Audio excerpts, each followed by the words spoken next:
নমস্কার বন্ধুরা, কেমন আছো সবাই? মনসুচিত্রা চ্যানেলে তোমাদের সবাইকে অনেক অনেক স্বাগত জানাই। দিনটি ছিল রবিবার, রাত্রেবেলা খুব বৃষ্টি হয়েছিল জানেন তো। ওই বৃষ্টির মাছ হচ্ছে এগুলো। ঘুম থেকে উঠেই দেখছি বাবা এতগুলো মাছ। আর এই মাছগুলো তো আমার খুব ভাল লাগে, পোয়া মাছ।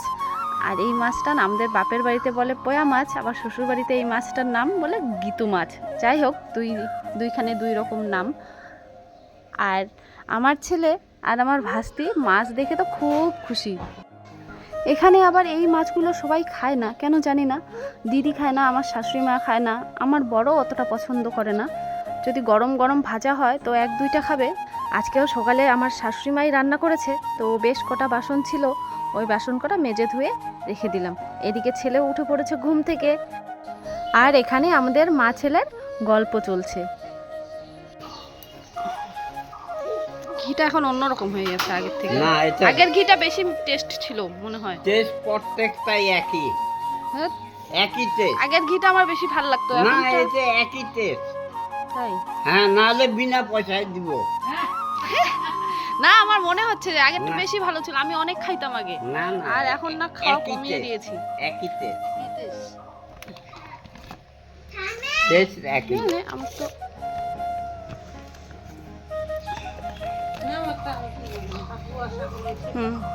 এটাই নেই। হুম।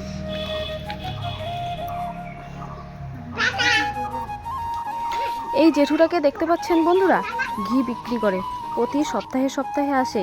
বয়স হয়েছে তবুও কিন্তু হেঁটে হেঁটে বেড়ায়, ভাবা যায় অনেকটা রাস্তা হাঁটে। আর হাঁটলে কিন্তু শরীরটাও ভালো থাকে। আর একদিনকে বৃষ্টি পড়ছিল টিপ টিপ করে, তো আমরা বারান্দায় বসতে দিয়েছি, কিন্তু বারান্দা থেকে নামার সময় পা পিছলে পড়ে যায় জানেন সিঁড়িটার মধ্যে। আসলে সিঁড়িটা খুব পিছলা ছিল, তো তো খুব খারাপ লাগছে। তো এই জন্য এখন বৃষ্টি পড়লে আর বারান্দায় বসতে দিই। তো এদিকে তো ছেলে উঠে পড়েছে, এখন বিছানাটা গুছিয়ে নিচ্ছি। আর ছেলের বাবা তো আজকে বাড়িতে নেই। ছেলের বাবা বাড়িতে থাকলে ওদের উঠতে আবার দেরি হতো, আর আমার কাজ করতেও দেরি হতো। এই কদিন থেকে তো আমাদের পাম্পের কাজ চলছিল, সেই জন্য কালকে লোকগুলাকে চা বানিয়ে দিয়েছি আর এই কাপগুলো বার করেছি। আর এই কাপগুলো না আমি ফ্লিপকার্ট থেকে কিনেছি, কিন্তু এগুলাতে আর চা খাওয়া হয় না। আসলে চা দিলে, চা যতই ভালো হোক না কেন, চার কালারটা বিচ্ছিরি লাগে দেখতে, সেই কারণে এই কাপগুলোতে চা খাওয়াই হয় না। তো কাপগুলো আবার জায়গা মতো রেখে দিলাম। আজকে তো সকালে মা রান্না করেছে, আর মা রান্না করে রেখে কোথায় যেন একটা গেছে। এদিকে গ্যাসটা মোছা হয়নি, ভাবলাম গ্যাসটা মুছে নেই। প্রতিদিন ঠাকুর পুজো কিন্তু আমিই করি, তো আজকে দিদি করেছে। কারণ গতকাল রাত্রে যা বৃষ্টি হয়েছিল না, বৃষ্টি পড়ার কারণে ঘুমটা অনেক ভালো হয়েছিল, সেই জন্য এদিকে উঠতেও দেরি। তারপরে ঘরের কাজকর্ম টুকটাক কাজ করতে করতে অনেকটাই দেরি হয়ে গিয়েছিল। আর আজকে তো রোববার, দিদি আজকে পুজোটা দিয়েছে, আর আমার আজকে দেরি আর দেরি। ওদিকে ছেলে তো অনেকক্ষণ হলো উঠেছে, ওকে এখনও কিছু খাওয়াইনি জানেন। এবার ওকে কিছু খাওয়াতে হবে, নালে আবার ও কান্নাকাটি করে দিবে। বলতে তো পারবে না মা আমি খাবো, মানে কথা বলতে পারে, কিন্তু এইসব কথা বলতে পারে না যে খিদে লাগলে বলবে যে মা আমি খাবো, এইসব বলবে না। কথা বলতে বলতে আমার গ্যাস রান্নাঘর মোছা কমপ্লিট, আর এখন কি সুন্দর লাগছে না দেখতে। তো এদিকে আমি টাকা নিয়ে নিয়েছি, এখন যাচ্ছি দোকানে। আজকে না মুড়ি মাখা খেতে ইচ্ছে করছে চানাচুর দিয়ে, আর সাথে থাকবে চা। তো এখন ওইটাই নিতে যাচ্ছি। আর ছেলেকে তো কিছু খাওয়াইনি, ও ভাবছি ওকেও আজকে দুধ মুড়ি খেতে দিব। আর এদিকে নিয়ে নিয়েছি একটা দুধের প্যাকেট আর দুটো মালা চানাচুরের প্যাকেট। আর এই মালা চানাগুলো না আমার খেতে ভীষণ ভালো লাগে। তো চা, মুড়ি মাখা, পেঁয়াজ থাকবে, লঙ্কা থাকবে, আর সর্ষের তেল থাকবে, আর সাথে কিন্তু কড়া করে দুধ চা, তার উপরে থাকবে সর ছাড়া কিন্তু আমার খেতে একদম ভালো লাগে না। তো দুধটা এদিকে বসিয়ে দিয়েছি, আর ছেলে জামা ধরে টানাটানি করছে, ওর কী যেন একটা লাগে, কিন্তু এখন আমার মনে নেই। আসলে ভিডিওটা করার তো 2-3 দিন হলো, মনেই পড়ছে না ঠিক ওর কী লাগে। তো ওকে খেতে দিয়ে গেছিলাম চান করতে, এসে দেখি ঘরের অবস্থা বেহাল করে রেখে দিয়েছে বন্ধুরা। এক গ্লাস জল দিয়েছি খেতে, জলটা পুরো ঢেলে দিয়েছে, আর দুধ মুড়ি ফেলে দিয়েছে ঘরের মেঝের মধ্যে। ফেলে দিয়ে আবার বস্তাটা ঢাকা দিয়ে রেখে দিয়েছে। কি চালাক ভাবা যায়। তো কি কি আর করা যাবে, এসে এখন ওগুলোই আমাকে পরিষ্কার করতে হচ্ছে। আর আজকে না ট্যাঙ্কিতে জল উঠছে না, কুয়ো থেকে জল তুলে তুলে কাজ করতে হচ্ছে। আর অনেক দিন পরে কুয়ো থেকে জল তুলছি তো পুরো হাতের শির টান ধরেছে জানেন। এই যে আমি আজকে কুয়ো থেকে জল তুলছি এমনটা কিন্তু নয়, আগেও অনেক তুলেছি কুয়ো থেকে জল। আগে তো এরকম মোটর ছিল না, আর আমার বাপের বাড়িতেও কুয়োই ছিল, তখন আমরা কুয়ো থেকে জল তুলতাম। আর এখন তো এই অভ্যাসটা নেই, এই অভ্যাসটা না অনেক দিন আগেই ছুটে গেছে। তো অনেক দিন পর জল তোলার কারণে হাত পুরো ব্যথা হয়ে গেছে। বলে না মানুষ অভ্যাসের দাস, অভ্যাসটা ছুটে গেলে কষ্ট ঠিকই হয়। এখন ঘড়িতে বাজে 7:40। সেই যে সকালে একটু ভিডিও করে স্টপ করেছিলাম, তারপরে আর কোনো রকম ভিডিও করিনি। তো চলে এসেছি রান্নাঘরে।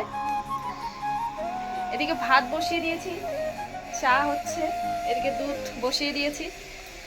বাইরে মানে আমাদের পাম্পের কাজ হচ্ছে, পাইপের কাজ হচ্ছে, তো লোকগুলা কাজ করতেছে, সেই জন্য বললো যে একটু চা বানাও। এই যে চা বানাচ্ছি, দুধ চা। আগের দিনে যখন লোকগুলোকে চা দিয়েছিলাম তখন কাঁচের কাপেই দিয়েছিলাম, আজকে কাঁচের কাপে দিচ্ছি না। কেন জানেন? কারণ ট্যাঙ্কিতে জল উঠছে না, আর কুয়ো থেকে জল তুলে তুলে বাসন মাজার একদম ইচ্ছে নেই, তাই আজকে প্লাস্টিকের কাপেই চা দিচ্ছি। তো চা দিয়েছি কিন্তু বিস্কুট দিতে ভুলে গেছি। আমার বর বলছিল বিস্কুট দাওনি কেন, আমি বললাম ভুলে গেছি বিস্কুট দিতে। পরে তখন বরই দিয়ে আসছে চা বিস্কুটটা, আমি কিন্তু দিতে চাইনি। আসলে সন্ধ্যাবেলা আর বাইরে অনেক লোকজন ছিল না, তাই আর কি রান্না করব। ঘরে অনেক সবজিও ছিল, পটল, আলু, মূলা, বেগুন, শোলা কচু, অনেক কিছু ছিল, কিন্তু বুঝতে পারছি না কোনটা দিয়ে কি রান্না করলে ভালো হবে। এই জিনিসটা এখনও আমার মাথাতে আসে না জানো। আসলে এখনও সংসারী হয়ে উঠিনি, তো যখন সংসারী হব তখন হয়তো হবে, কিন্তু এখনও সংসারী হয়ে উঠতে পারিনি। 4 বছর হয়ে যাচ্ছে বিয়ের। ফ্রিজে মাছ ছিল, ওগুলো বার করে নিলাম, আর সবজিগুলো কাটার জন্য মাকে দিয়ে দিলাম। ফ্রিজে সকালবেলার মাছ ছিল, সেগুলোকে ফ্রিজ থেকে বার করে নিয়ে ভালো করে ধুয়ে নিলাম। তারপরে নুন হলুদ দিয়ে ভালো করে মেখে ভাজাও বসিয়ে দিয়েছি। তারপরে হঠাৎ করেই রাত্রের মেনু চেঞ্জ। প্রথমে ভেবেছিলাম এটার একটু ঝাল ঝাল করবো, রসুন আর লঙ্কা আদা বাটা দিয়ে একদম মাখা মাখা করবো, আর একটা সবজি। পরে মেনুটা চেঞ্জ হয়ে গেল।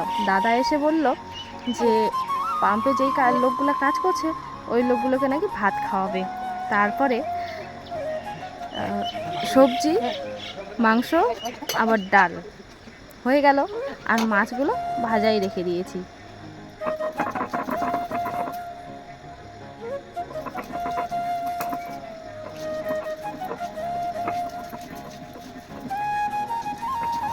আগে আমরা বেশিরভাগ সময়টাই প্যাকেটের মশলা দিয়ে শাক সবজি খেতাম, কিন্তু এই বাটনাটা নেওয়ার 5-6 মাস হলো, তখন থেকেই বাটা মশলাই আর কি খাই। কিন্তু বাটা মশলার স্বাদটা একটু বেশি, বাটা মশলা সবজিতে দিলে সবজিটা আরও যেন বেশি টেস্ট লাগে। যদিও আমি অত ভালো রান্না পারি না, তারপরে দেখো এদিকে মা করবে রান্না আর আমি কড়াই ধুয়ে দিচ্ছি আর কি, কারণ দুটো কড়াই লাগবে, একটাতে মাংস একটাতে সবজি, সবজিটাও তো হতে টাইম লাগবে না। আর এদিকে টুকরি দিকে দিয়ে দিয়েছি রসুন পেঁয়াজ ছোলার জন্য। তো সবজিটাও অর্ধেক হয়ে এসছে, তারপরে বরকে দিয়ে দিয়েছি কাজে লাগিয়ে।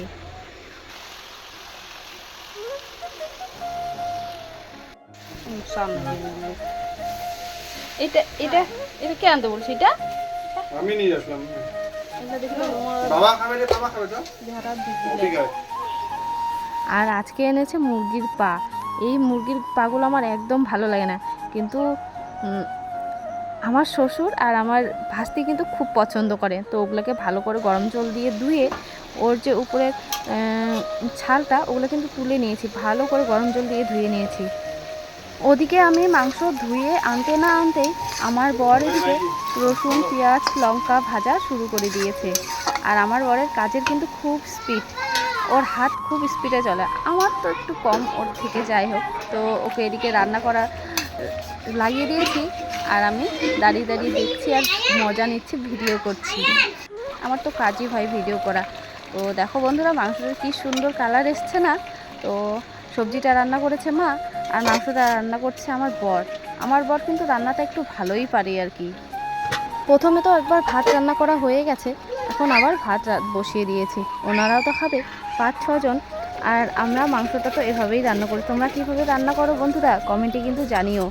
আমরা প্রথমে পেঁয়াজ লঙ্কা রসুন ওগুলা ভেজে নিয়ে তারপরে মাংসটা ছেড়ে দিই। তারপরে তখন একটু ভাজাভাজি হয়ে গেলে জিরে আদা বাটা আর কাঁচা লঙ্কাটাই বেশি দিই, আর রঙের জন্য একটু কাশ্মীরি লঙ্কার গুঁড়ো ওটা ব্যবহার করি। তো এই দেখো মাংস রান্না করা কমপ্লিট, আর এখন একটু জল দিয়ে দেবো, ব্যাস।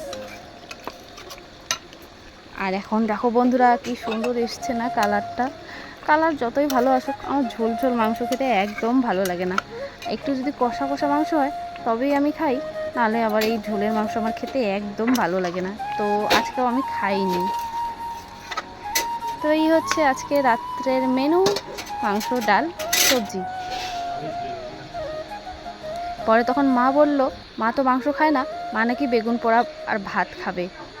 তো সবার খাওয়া দাওয়া কমপ্লিট শেষে আমি এই যে আমার রাত্রের মেনু বেগুন পোড়া মাছ ভাজা সবজি। তো বন্ধুরা আজকের ভিডিওটা এখানেই শেষ করছি। তোমরা সবাই ভালো থেকো সুস্থ থেকো।